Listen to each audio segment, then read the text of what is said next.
as everyone goes quiet when I start clapping.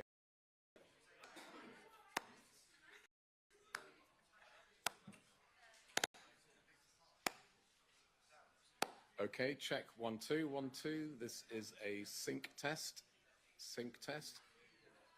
and another clap. Is that good?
Good morning, everybody. It's been a very long, busy, and I think successful summer for Reform UK. We didn't go to the south of France this year. We launched our 6-week crime campaign. And I was very, very pleased that we got some senior figures from the world of policing, the prison service, to come and join the party, to set up a task force so we can get legislation planned and ready in time. What was also interesting was there were many in Westminster, in politics and the media, who thought, well, crime's not really a problem because some surveys say that crime is falling. Well, that's certainly not how most people in the country feel. And certainly our advocacy of zero tolerance, particularly for areas like shoplifting, really caught the mood of the country. And plus our insistence on stop and search, which interestingly is popular across all sections of society, regardless whether you're on the left, the centre or the right of politics. Sadly, at the same time, free speech has been genuinely under attack, and I think the final implementation of what was well-intentioned legislation, frankly, is quite chilling. And that allows the public now to believe that we're living in a world of two-tier policing and sentencing. And indeed, if you just look at it, you know, if you're a childminder who says something deeply intolerant and wrong, but only once, ever, it's a long prison sentence. And even if you're a foreign national arriving at Heathrow Airport, well, if you've said something the authorities don't like, you may well be arrested by 5 armed officers. And if you don't think it's two-tier, well, have a think about this. On Friday, there were some very explicit threats posted on TikTok for me to be killed. Pretty sick in the light of what happened to Charlie Kirk, but quite explicit. Been told this morning by the Metropolitan Police that those posts don't meet the threshold for further action. So I think we are, you know, without doubt living in a two-tier country. It is extraordinary. The rest of the summer was dominated for us by the weekly by-elections that happen every Thursday, and those that study these things will see we're winning more and more seats and doing particularly well against the Labour Party in some parts of the country where they've been strong ever since the end of the First World War. And of course, this all culminated in our conference in Birmingham 2 weeks ago, which was upbeat, optimistic, full of energy, and the party is in good shape. But I did say, there were 2 things I said in particular at the conference. The first was that I thought this government and the British economy were in far deeper trouble than most people realised, and that I did not believe the government would last a full 4 years, thinking myself that a general election by 2027 was entirely possible. It seems to me, given events of the last week, it could happen even more quickly than that. I don't know. But I also admitted that our big weakness, and the question that we struggle to answer, is how can a team of people who've never been in government think about going into government? How can a team of people who, if we get elected on a genuinely radical agenda for change, how are we going to deal with some of the barriers that we might face? They might come from elements of the civil service. They might come from the House of Lords. They might come from the teaching unions. How is a team of inexperienced people going to be prepared to go into government? Well, some of you may think even talking about winning the next election about government is pie in the sky. But frankly, having led the opinion polls for over 100 opinion polls, the only responsible thing that we can do is to prepare. And that's why I announced at conference we'd be setting up a department preparing for government.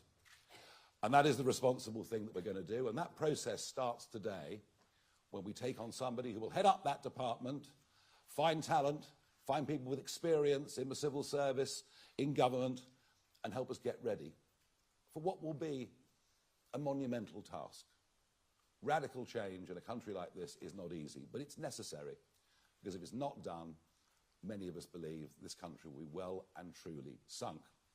So the man that has been given the job, this enormous responsibility, is a Member of Parliament for East Wiltshire. His name is Danny Kruger, and he joins me, I hope he does, on the stage now.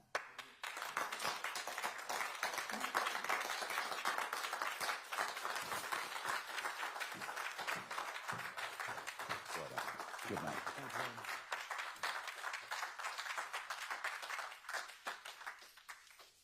Thank you very much indeed, Nigel.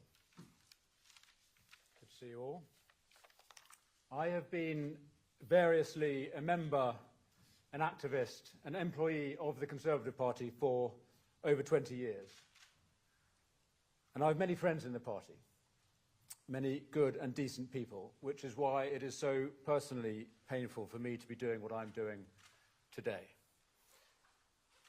There have been moments when I've been very proud to belong to the Tory party. In 2010, I was inspired by the big society, by schools reform and welfare reform. I was thrilled by Brexit and by what Boris Johnson pulled off in 2019. But those were exceptions to the rule. The rule of our time in office was failure.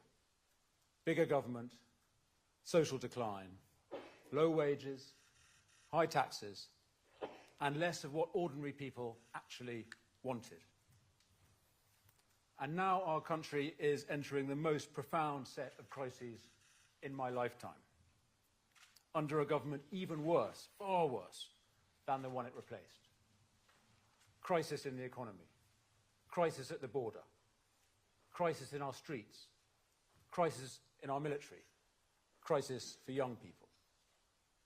Yes, we are still a great country, and there are good reasons that so many migrants want to come here. But there are also reasons so many entrepreneurs and young people want to leave. Britain is not broken, but it is badly damaged. And so in this crisis, something's got to give. I hoped after our defeat last year that the Conservative Party would learn the obvious lesson, that the old ways don't work, that centrism is not enough, that real change is needed. But no. We've had a year of stasis and drift and the sham unity that comes from not doing anything bold or difficult or controversial. And the result is in the polls. And those lost voters aren't coming back. And every day more and more people are joining them in deserting the party that has failed. And so this is my tragic conclusion.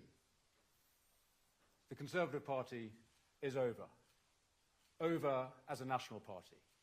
Over as the principal opposition to the left. But I am not despondent, because conservatism is not over. It's never been needed more, and actually it's never been more vibrant. Because the failure of the Conservative Party has created space for an alternative. The flame is passing from one torch to another. The old torch, once so great, is guttering, spluttering, held weakly in uncertain hands. But the new torch is already alight, already brighter than the one it is replacing, held aloft in firm and confident hands. And while the torch is different, the flame is the same. The things we Conservatives all believe in. Respect for the law, respect for our traditions, personal liberty, national sovereignty, free markets, belief in family, community, country. The trinity of obligations that give us identity and security and purpose. And if we strengthen these things, and the economy which supports them, and the armed forces which defend them, we can weather the storms that are coming, and we can make our country even greater. So I am honoured to have been asked by Nigel to work with him, with Zia Youssef, with Richard Tice and our other colleagues to help reform prepare for government. This is a team with the vision, the energy and the ideas that we need. And so let me say a word about the work that we're going to do. It's going to be difficult because we are planning change on a scale that the system has not seen since the modern civil service was created in the 19th century. And this work is going to be hard, and it will be opposed by the system. And that's why we need to be radical, taking on the vested interests and the incumbents who always defend the status quo. But here's an important thing. Reform UK is a radical force, but not a revolutionary one. Our mission is not just to overthrow the current system, it is to restore the system that we need: limited government, accountable power, a strong society, a state that works in the interests of the people. Radical restoration. That is the reform the country needs. Now, we'll be making a lot of announcements in the months ahead about what we want to do in government and how we'll get there, because this is going to be an open process. The whole point is that no group of politicians has all the answers. And so what I want to say to people watching is this: if you are serious about saving our country, about changing our economy and our society and our government itself, if you have expertise or experience or ideas, and that's everyone, we want your help. If you work in Whitehall or the public sector or the military and you want to give us confidential advice, get in touch. I say this to everyone. If you've had enough of waiting for politicians to fix our problems, if you don't trust Westminster, well, join the club. Literally, join us. Join Reform UK and see what you can do for your country. So let me finish with this. We on the right of politics face a choice: to embrace the change that is happening or to go down to a deserved demise. To follow the flame of conservatism as it passes to a new torch, or to stand still and get darker and colder and more pointless. To be conservative is not to worship the ashes of defunct institutions. It is to preserve the fire that gives our country its life. The new custodian of that fire, the best hope we have, maybe our last hope, and I fervently hope the next Prime Minister, is Nigel Farage. I am proud to follow him, and I hope others will do the same, because Britain needs reform. Thank you.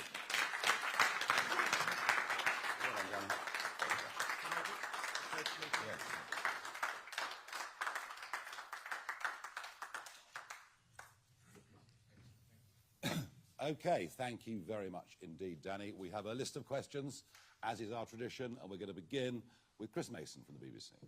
Thank you both. Chris Mason from BBC News. Nigel Farage, are you really in an insurgency? Oh, start again now, I'm in possession of a microphone. Are you really an insurgency, or any port in a storm for grumpy Conservatives who think their old party is finished? And Danny Kruger, is the Conservative Party really over? What would you say to former colleagues who will say that you're a turncoat who's given up when the going gets tough? And I appreciate defecting is a big and difficult thing for any politician to do. And just one final question, Mr Farage, if I may. Where did the money come from for the house your partner bought in Clacton? Okay, Thank you. two questions there. I'll deal with that after Danny and I have given the answers to this. We're not here as any port in a storm for Conservatives who think they've got a better chance of winning their seat next time round.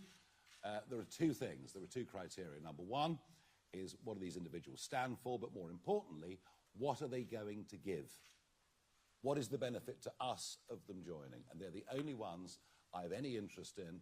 In this particular case, Danny Kruger is aligned with us, whether it's on the Brexit vote, whether it's on the Windsor framework, whether it's on ECHR.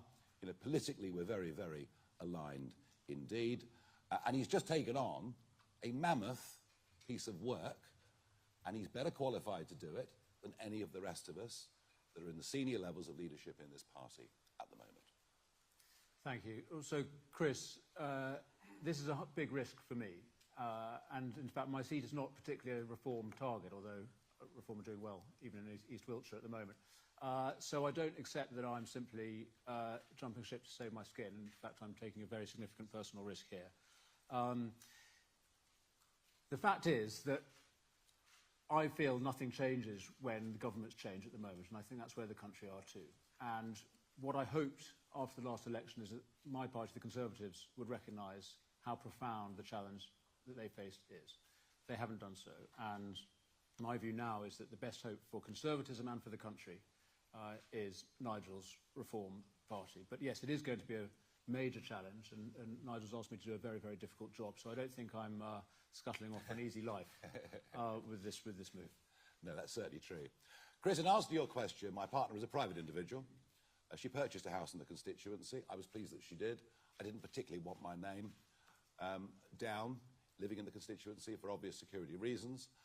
Lots of questions were asked, which is why I went last week to an independent KC, tax expert. I've got all the judgment. The KYC checks were done. The money was legal. The purchase was legitimate. The right level of stamp duty was paid. There have been no laws of any kind broken whatsoever. As for the source of the money, I've said previously what I've said, and I'm not going to say any more. Thank you. Chris Hope, GB News. Thank you. Chris Hope from GB News. Danny Kruger, you're the new Reform UK MP. What has Nigel Farage got that Kevin Badenoch hasn't got as a leader, apart from a big poll lead? Don't answer that. Why would he be a better PM than Mrs. Badenoch? And who approached who, Nigel Farage? Did you approach him or he approached you? Danny Kruger approached me initially. Well, you know, you meet in the House of Commons. You meet in the voting lobbies, things like that. So to say, where did the direct approach come from? I'm not even sure, to be frank with you. But this is a conversation that has happened between Danny and I, and it's been going on over the course of the summer. Probably started when Lee Anderson defected, however many years ago, actually. That's when the conversation began, but I never thought it was, I didn't think it was the right thing to do until now. And, Chris, I think I don't want to make a comparison between Nigel and Kemi. I have great personal regard for her, actually. I think she's done a very, very difficult job in resilience, and I think the problem is the Conservative Party. So any Conservatives have, I think, would struggle with two essential problems. One is a divided parliamentary party, and indeed party in the country. And secondly, a toxic brand. And it's not just a brand problem, it's a real problem. The fact is the country doesn't trust Conservatives because of their record in office over the last 14 years, and particularly the last few years, when, by the way, I was opposing what the Conservative government was doing on migration in particular. So I think that, unfortunately, whatever leader we have, the Conservative Party is finished as the principal opposition to the left. And but the good news is we do have a great alternative in Reform Party, my new colleagues, and in its leader, who I think does have the character and the track record of persistent commitment to the cause and to the interests of the British people that they will be looking for. So I'm very, very pleased to be jumping onto the Nigel Farage, and I wish my former colleagues very, very well. I have nothing but personal regard for all of them. Thank you. Let's go to Liz Bates from Sky News.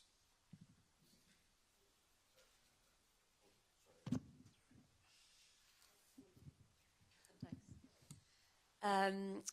I was going to say, it sounds like you think the Conservative Party is finished for good. Is that true? But I think we know that already. In terms of your other colleagues, you still have high regard for a lot of them. Do you expect any more of them to come over? Are there more conversations going on? And Mr Farage, if I could get your response to the scenes that we saw over the weekend, the marches of Tommy Robinson, and in particular the comments of Elon, fight or die. What do you make of all of that? So on the first question, I don't think the Conservative Party is dead. It's over as the principal opposition and the principal vehicle of conservatism, the sort of conservatism that I believe in. And I think in reality, it is very unlikely that they're going to recover significantly or soon. And my personal view is ever. So I'm not predicting that there will never be Conservative Party or Conservative MPs. I would hope that colleagues who share my view about the crisis that the country is in and the opportunity that reform offers to save our country at the next election will follow me. In terms of what conversations are underway, I have absolutely no idea, and that's best left to the leader. Nigel, are there other conversations underway? Thank you. It's very kind of you. But of course, we keep everything under wraps. I mean, you know, when we have negotiations with people, nothing leaks. None of you had a clue that Danny would be joining us today, and that's how we operate, and that's very much how I operate.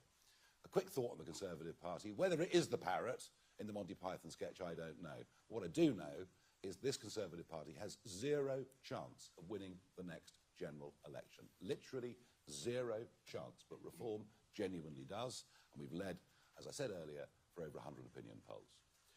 As for Saturday, I think the vast majority of people that turned up were good, ordinary, decent people who are very, very concerned about what's happening in this country.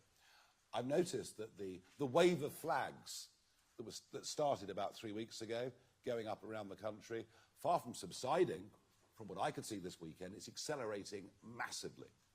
There is, and it is a collective, 2 fingers up to a British establishment that they feel utterly betrayed by in every single way. So I fully understand why people would go and march. The comments of Elon Musk you asked me about. Well, Elon and I have a relationship. Wouldn't say a very good one. He's generally rather rude about me, even though I do admire him in many ways. You know, it would be nice to get some clarification of what fight meant in that context. And I'll link it back to something that Danny said earlier. We are radical, but we're not revolutionaries. If the fight that Musk was talking about was about standing up for our rights of free speech, if it was about fighting in elections to overcome the established parties, then that absolutely is the fight that we're in. And the reason you asked the question, I think the context of the way the word was used left a degree of ambiguity. Thank you. Carl Dinnan, ITV News. Thanks very much. Danny has just described reform as being the new home of conservatism. How then are you going to continue to persuade former Labour voters to vote for you, if that is the case? Danny, I'd like to ask you about something you said in your speech. You said, quite explicitly, Britain is not broken. Are you aware that Nigel has spent the whole summer saying that it is? And finally, Nigel, just a quick one. Do you think Peter Mandelson was worth the risk as US ambassador to the United States? Oh, gosh. We'll be here all day, Carl, just with you, won't we? Look, you can define conservatism how you want. What is for certain, if you look at those by-election results last Thursday, we are doing very well in the old Labour heartlands because they believe in family, community, country, all right? And what people like Danny have been looking for is a brand of conservatism that's consistently been promised and not delivered. And that's the really important point. As to whether Britain is broken or not, Danny's more bullish than me. He's more optimistic than me. But we both agree on one thing.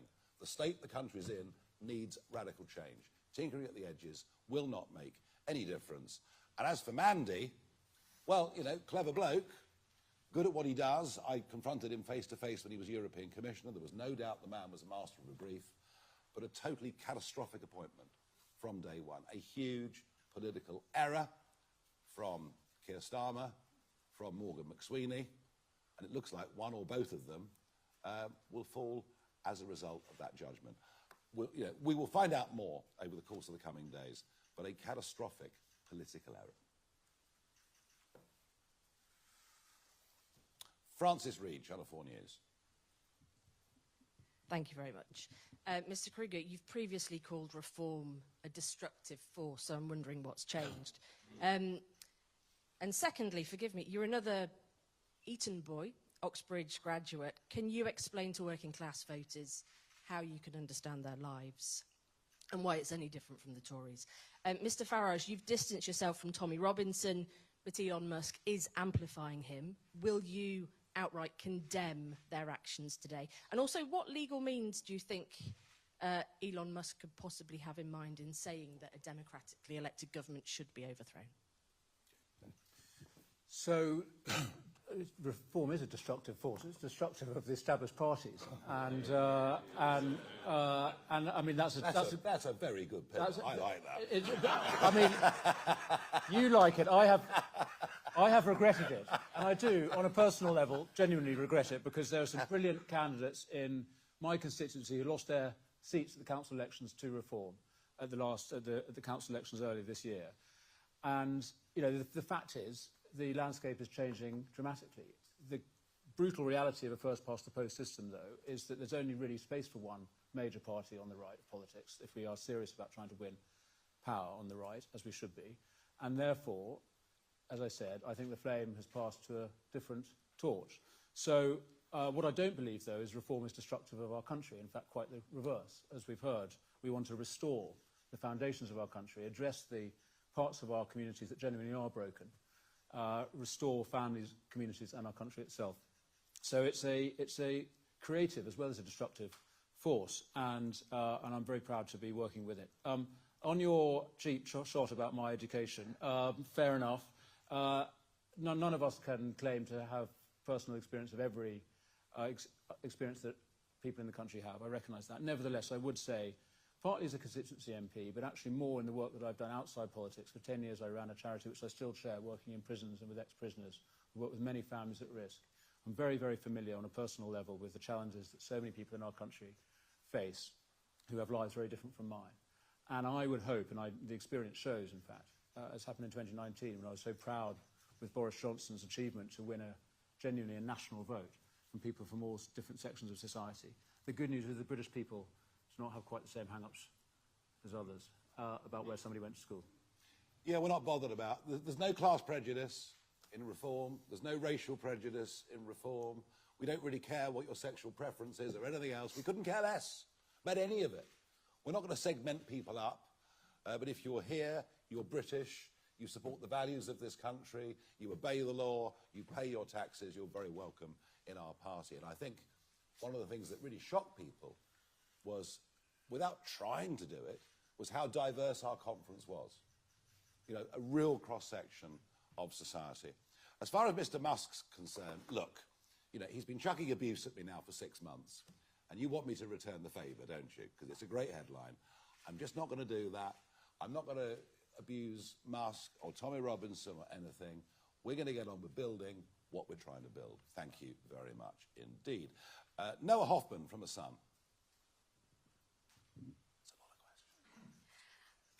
Thank you. This is one to you both. Danny was political secretary to Boris Johnson, someone you, Nigel, blame for waves of mass migration. I was just wondering how you both square that circle, please. Well, I think when the mass migration occurred, Boris was Prime Minister. Danny knows him incredibly well. But I think one of the reasons Danny is here, he's been disappointed by what's been promised at elections and not delivered. I don't hold Danny personally responsible for that mass wave of migration, and quite the opposite. Just look at his voting record. Thank you. So I was political secretary to Boris in 2019, in those months before the 2019 election, which was when I became an MP. So I was there through the Brexit battles, when we were in a minority government and had to try and get Brexit through very, very difficult circumstances. And I remain enormously proud of Boris Johnson for his achievement then. I think he was absolutely the man for the moment. And with help from Nigel and others, he won a great victory at that election, and all credit to him. I was very disappointed with what followed. Firstly, with the failure to properly grip the system of Whitehall itself, which Brexit was only a prelude to. We needed to restore the government to the people. That was what people voted for in 2019, and I think we failed to do that, particularly during COVID. And then secondly, most obviously, with the wave of immigration that the government oversaw. And while, as a Conservative MP, in a sense, I bear some responsibility for that, in practice I was arguing strongly against the degree of both legal and illegal migration that the government was presiding over. And I'm on record for having opposed measures that the government was introducing, particularly around the small boat crossings. And I rebelled on the Rwanda deal because I didn't feel it extricated the British government from the snare of the human rights framework that would have prevented Rwanda from working as well as it could have done. Didn't work at all, of course, because Labour scrapped it. But so I think I was on the right side of those arguments in the last Parliament. Okay, Martin Beckford, Daily Mail. Thank you. Good morning. Could I ask, Danny, one of the things you've been best known for over the past year is opposing the assisted suicide bill. Will your preparations for reform government include repealing that law, is law by then? And Nigel, would you support him in that? Thank you. So my quick answer to that is we'll wait and see. The manifesto is still to be written. Zia Youssef is leading on policy development. It's a free vote in the House of Commons, questions around assisted dying. And I think that's probably the right framework for it. Nevertheless, and I defer to Nigel here, I think it is appropriate for parties to take the way laws are framed seriously. And I have very significant concerns with the way the assisted dying law has been framed, actually with the support of the Labour government. So it might well be appropriate that the party takes a position, but the reality is our MPs are split on this question like the country is. So I don't think that it's likely that we're going to be imposing a position on principle on assisted dying on our colleagues. Not unless it's become legislation and we can see it's going horrendously wrong. But you know, we haven't even got through the House of Lords stage with this yet, and there are many who support the principle who now have grave reservations. Unlikely to be a major party political issue, I would have thought, at the next general election, but an issue of conscience, certainly. Jonathan Walker, Daily Express. Hello. Danny, what sort of problems do you expect Reform to face if they do form a government? Do you think the civil service are ready for a Reform government? Will they work with Nigel and his team? And Nigel, can I just ask you, these TikTok messages, are they just an annoyance or are they a genuine concern to you? So on the civil service, thank you. I think we're going to encounter serious opposition. And part of the purpose of today and the work that we're going to be doing quite publicly in the months and years to come is to be signalling very clearly to the system what is coming. And we want to do that in a civil, constructive way. We don't want to pick fights where we don't need to, but it is essential that the Whitehall machine understands that if we win, there will be change. And what that will look like, we'll be talking about more in the period ahead. But I think there will be opposition, but I am determined that we do this in a way that is constructive. And there will be many civil servants who will actually, I hope, I'm confident, and my experience of the civil service is this, there are many people, often quite quiet people, often not at the very most senior ranks, who recognise how broken the system is and who will want to help us. So I think it's very, very important that we signal to those people. We're not out to get everybody. And we want to work constructively with those parts of the machine that recognise that a system designed in the 19th century is no longer remotely fit for purpose. We need a much leaner, much more efficient, much more open central apparatus that is properly accountable to elected politicians. And so when people vote for a change in government, they actually get a change in government, not just a change of ministers. Quite. Look, I knew Charlie Kirk for virtually 10 years, knew him pretty well, campaigned around America with him, spoke at Turning Point conferences. You know, I knew the guy very, very well, and obviously deeply upset by what happened. Some of the reaction to it was vile.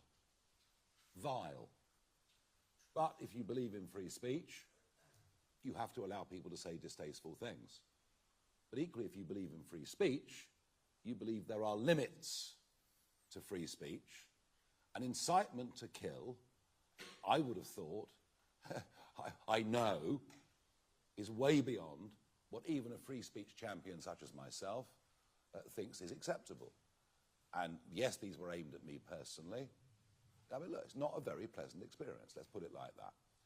And so I did challenge the police to do something, but they've decided this does not meet the threshold. Gosh, imagine if I'd made some joke about the trans community. I'd probably be in real trouble. And that is at the heart of two-tier Britain, two-tier policing, two-tier justice, and two-tier care. And it's one of the reasons the flags are going up all over this country. The public have sussed it. The government is not on the side of ordinary, decent, working people. Thank you. We move on to Tony Diver from the Telegraph. Thank you. Danny, can I ask you, until this morning you were a Tory frontbencher, you were in charge of representing your party in Parliament. When did you tell Kemi Badenoch that you intended to defect, or did you leave her to find out on television this morning? And can I also ask, you previously said that Robert Jenrick was the man who could win voters back from Reform. Do you no longer think that he can? And if you don't mind briefly, just to Nigel, Danny's twice here asked civil servants and military officials to give advice to Reform. Are you asking people to break their oaths of confidentiality to the government and leak you information about what's going on inside government and the military? Or perhaps you already have people doing that? So on the first question, I informed the Chief Whip this morning before coming out here today, and in the proper way. But no, I didn't want to put any of my colleagues in a difficult position of asking them to keep any sort of secret for me before we did this. And so that's that. On the what was the second part of your question? Robert Jenrick. Well, I have a great personal respect and regard for Rob, and obviously supported his leadership campaign last year. I wish that he had won because I think he would have done things differently. I think he would have taken the fight to Labour immediately rather than Kemi's strategy, which is a respectable one, by the way. It's understandable why she chose to do it, which was to, as it were, disappear from public view for a year or two while the Conservative Party sorted out what it thought. But that hasn't worked. And so I think Rob's strategy would have been to be much more energetic and deliberate and making some clear policy positions at the outset about the ECHR, which I think is, in a sense, the totemic one that shows seriousness about the changes we need. There would have been a major battle in the Conservative Party to do that, and it might have been that he wouldn't have been able to do so. This is my problem about the divided party. So in answer to your question, do I think that Rob could succeed? I don't think he could succeed in overtaking Reform now. think who knows what would have happened if he'd won last year, but I think now it is too late. And so I wish all my former colleagues well on a personal level, but as I say, I think the Conservative Party is unable to deliver for Conservatives. Since I made that announcement at conference on the 5th and 6th of September to say we're going to be setting this department up, I've had a lot of people contact me, mostly those from the military or the civil service that have quite recently left, and one or two in very senior positions, who've no desire to go public but genuinely want to help because they see what the problems are. We're not encouraging people to break their oaths or break the law or be whistleblowers, but my impression is there are many working within the system who are frankly in despair. So if people come forward with valuable information that helps us to craft a policy, we will certainly accept it. Yeah, and let me emphasise, we're seriously not encouraging people to break oaths or to, as it were, sort of betray the government they work for. On the contrary, they should do their job as well as they can. But we do want advice on how to fix the system itself. So it's not about policy, and certainly not about any kind of official secrets about what the government's doing, what ministers are doing. It's about what is your advice to us on how we should structure Whitehall and how we should arrange the apparatus of government in the most effective way. And that's something that only people who have either working currently or have worked in it can do. Exactly, exactly. And that's our weakness, and you're coming here to help us fill that. Max Kendick from The Times. Thank you. Nigel Farage, this is the first sitting MP defection since the election. You had five MPs just after the election. You're back on 5 now. How many MPs will you have by the end of the Parliament? What a good question. And Danny Kruger, you were a big supporter of Boris Johnson. Are you still a big ally of Boris? Should he make a return and should he come to reform? I've no idea what by-elections will come up over the course of this Parliament. Undoubtedly, there's only been one so far, which is quite surprising, which is Runcorn, of course. So, I mean, we will look forward to future parliamentary by-elections. We will do our absolute best to win them. Whether we'll be up against Mr. Burnham in one of them, I don't know. We'll have to see. We'll have to see what the future brings. And I think there will be more colleagues who have sat with Danny that join us. Are we in conversation with some of them? Yes. But as I say, we've got a couple of bars here that have to be cleared. Number one, we have to see that they genuinely, in policy terms, are with us. And secondly, that they're coming not for a meal ticket, but to add to our movement, to add to our party and what we are trying to do. Yes, I mean, I hope others will join, and I hope everyone will stay. Lee Anderson just said to me when he saw that it was me, he said, "So which one of us is leaving? So it's 1 in, 1 out." So I hope that is. I hope that trend has stopped, Lee, with this. We need to grow.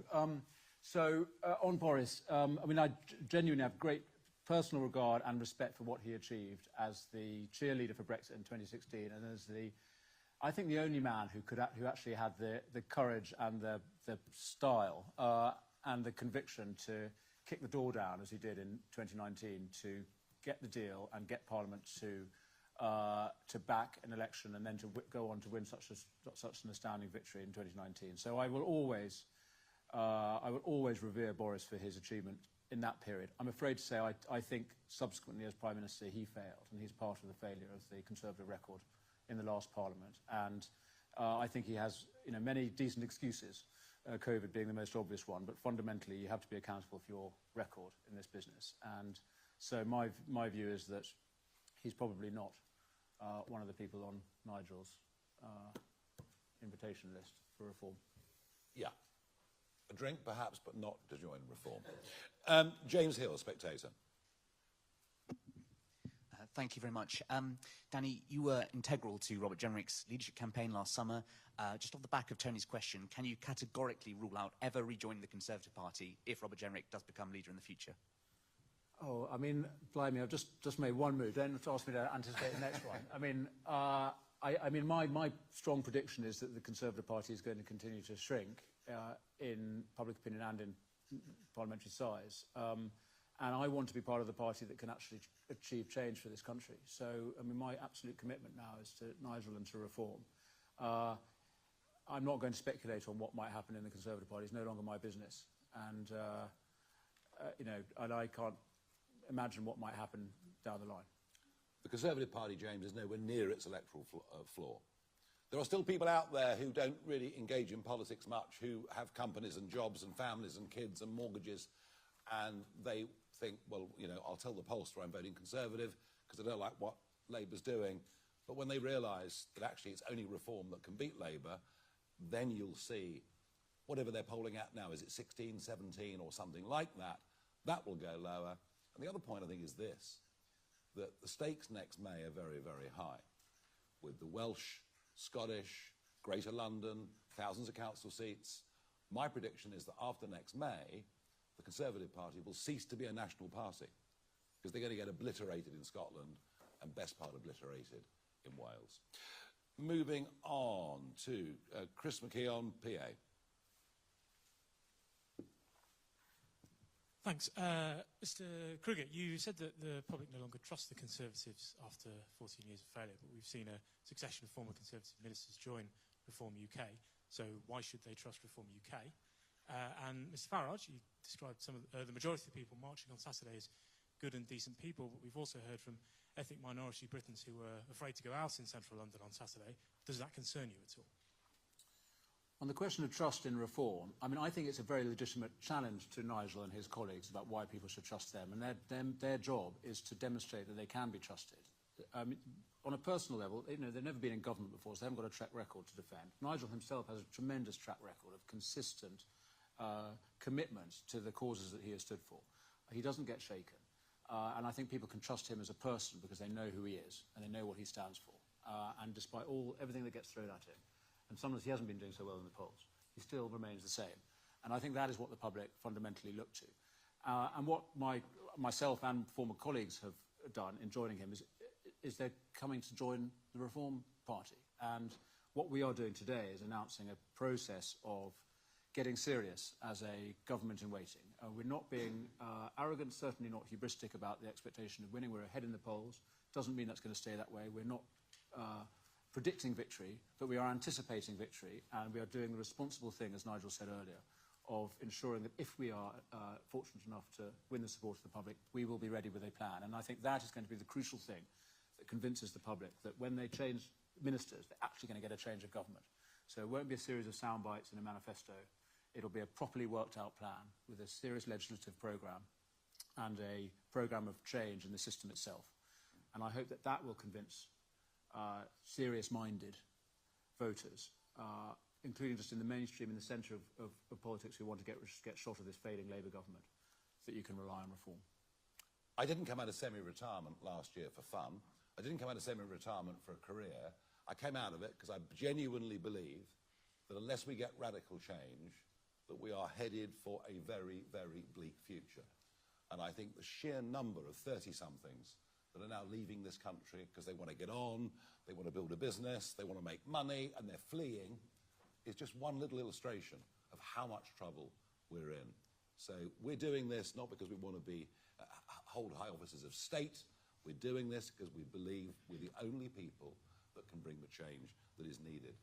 As for the march again on Saturday, look, if some people were offended by it or felt worried by it, then that is a great shame. I'll tell you what's even worse, the fact that over 50% of women don't feel safe walking the streets of London.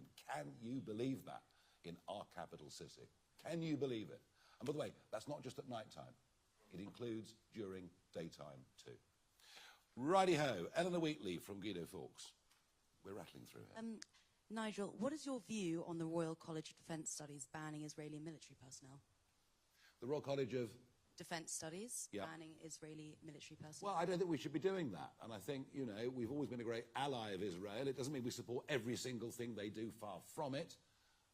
But I just see, it seems to me that criticism of Israel, criticism of the Israeli army, criticism of I suppose, Zionism, and quite where that merges with outright anti-Semitism is perhaps a bigger intellectual debate than we can have right here, right now. But it does seem to me that all the pressure is heading in that direction. There's almost a competition between the Greens, the Liberal Democrats, Labour, whatever Jeremy's going to call his outfit, almost a competition who can be the most beastly. And, you know, it's interesting. going back to the previous question the PA asked, there's an awful lot of Jewish people scared to go out on the streets, given the situation we're in. So, look, we should be critical friends of Israel. You might say deeply critical of some of the things they've done, but they're in a very, very tight spot. Okay, Jay Merrick, the iPaper. Thank you. First of all, to Danny, this is quite a journey for you, isn't it? You wrote David Cameron's Hug a Hoodie speech in 2006. Do you still take that approach to crime, that basic criminals need a bit more love? And to Nigel, which Labour leader would be easier for reform to beat at the next election, Keir Starmer or Andy Burnham? So I'm very proud of the Hug a Hoodie speech, and that's because it's a very conservative speech. And if you go back and have a look at it, it says something very clear, which is that while people are growing up, they need the support of a loving family and a loving community around them. And that includes, you know, it was during a kind of scare around young people wearing hoods going into shopping centres and so on. And often it is plainly the case that these are good kids underneath. But what we also said in that speech, what David Cameron was very insistent that we said, and of course I support him, is that when people cross the line into criminality or antisocial behaviour, they need to feel the full force of the law. And as we discipline our children, clearly we need to discipline young people in general. So I think it was a conservative speech. It got unfairly caricatured by Andy Coulson, who was the political editor at the time. Anyway, what I learned from that is you can only get one idea in a headline. So you can't say two different things, even if they're complementary and compatible. So there we are. Over to you. Yeah, good point. Who we fear most at the next general election, Keir or Andy B? It's a very hypothetical question, and you know that. Keir Starmer will not be leader of the Labour Party at the next election. In fact, he might not even last the next year. Look, you know, if it's Andy Burnham, you might say he's very personable, but he also would drag Labour way to the left. And that's not the direction the centre of gravity in this country is going. It's going in a different direction. And it's almost as if Westminster now is more... This current Parliament is so far detached from where the country's going that it's almost not true. So I'm not bothered, is really the answer to that. Noah Keat from Politico. Thank you very much. You spoke about coming in to take over, to head up reforms, preparing for government department, and I wondered how much your focus specifically will be on foreign policy and Britain's place with the rest of the world. And on that, I wondered what you thought about Donald Trump finally calling Russia the aggressor in the war against Ukraine, and whether that makes any kind of peace deal more or less likely. Thank you. Well, to answer your question, not really, except insofar as the international entanglements that we are in are a block to the execution of the government's agenda. So I am very concerned how governments of both stripes in our country feel so constrained by what Foreign Office lawyers tell them they're allowed to do. So I think we need to free ministers to pursue foreign policy as an independent sovereign country should. And in terms of what President Trump has said about Russia, I mean, I feel that it's a recognition of the reality that he's made there. I think he is attempting, as he should, as the leader of the West, to broker a peace in Ukraine, and he is right to recognise that the fundamental aggressor in that conflict is Putin, but we're only going to get peace if Putin agrees to it. So I think he's treading a very difficult line, but I'm glad to see that he's recognised what is obviously the case, which is that Russia is responsible for this war. Well, Trump, of course, is not a neocon. Not a president that wants to launch endless wars that Britain tends to get dragged into. And he wants to promote peace, which is good. I think he genuinely believed that he could get Putin to the table to have a rational conversation. I think it's become increasingly clear that that is just not the case. Hence the very, very high tariffs on India, etc. So, no, I think, pretty much, as Danny says, Trump's just facing reality. He was the aggressor to begin with. He continues to be the aggressor. It's perfectly clear. He just doesn't want peace. Right, three more. Anna Gross, Financial Times. Danny, for you first. Are you going to trigger a by-election in your seat? Is it not fair to offer your constituents the choice of whether they want a Reform MP representing them in Parliament? Nigel, you've got a reputation as a candid, straight-talking politician. You told The Mirror that your partner, Laura Ferrari, bought the house in Clacton with her own family money. Are you willing to repeat that today, or do you want to correct the record and say you gave her a gift or a loan to pay for that house? So on the by-election, let Nigel answer the question, because it's in a sense a party policy one about whether by-elections will be triggered if MPs join Reform. But on a personal level, let me emphasise I intend to continue to do my job as an MP in exactly the way that I've done since I was elected last year. I'm going to oppose this terrible Labour government. I'm going to speak up for Conservative principles, and I'm going to represent my constituents as a good local MP should. So the job hasn't changed, I haven't changed, and I will continue to do it in exactly the same way. Nigel. I don't think Danny's going to change any politics whatsoever. He'll vote the same way, he'll think the same way. He just happens to see that we are the vehicle through which he can achieve the things that he wants to see for the country, not the current failing Conservative Party.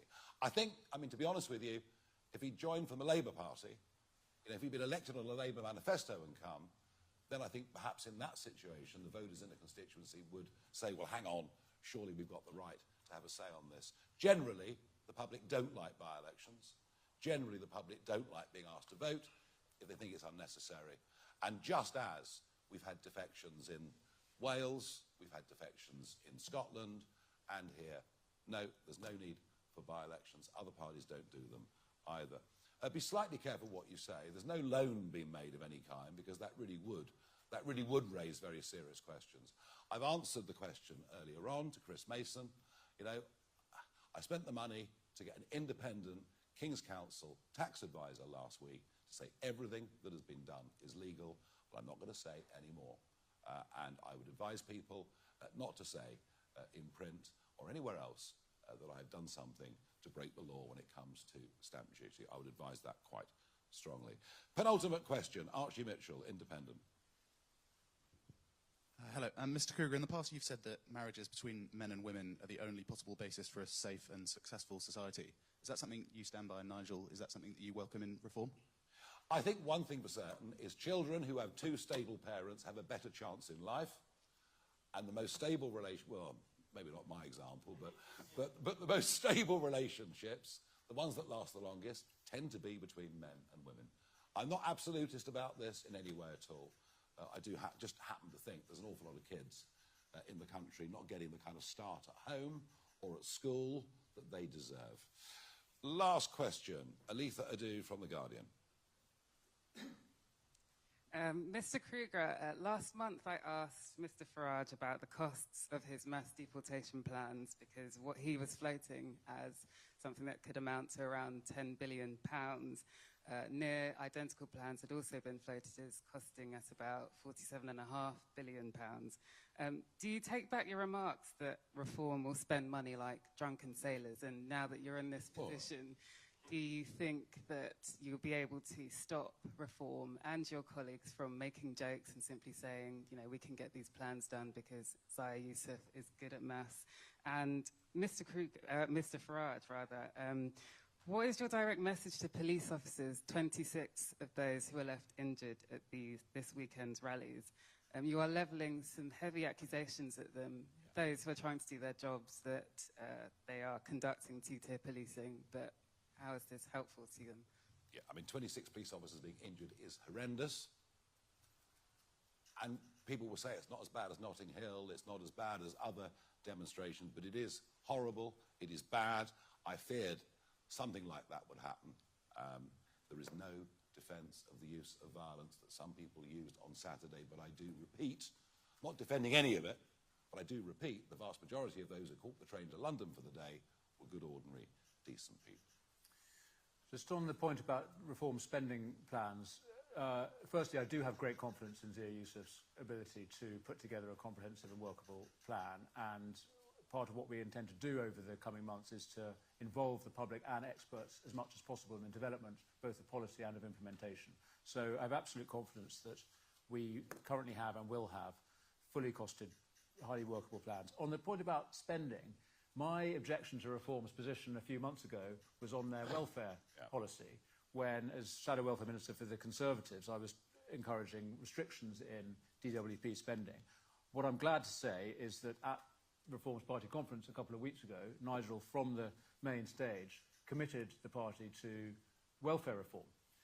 It is completely unsustainable that we are spending so many tens of billions of pounds more every year on benefits. So in order to support low-income families, in order to ensure that people get opportunities to work and to ensure that families are supported, we do need to reform the benefit system. I'm very glad that that's the position that Nigel is in. We will do a press conference next week at which we will show you how we propose to save huge amounts of money. And that'll be next week, probably Monday, but we'll see. That concludes the press conference. Thank you very much, everybody. Danny, welcome on board. Well done.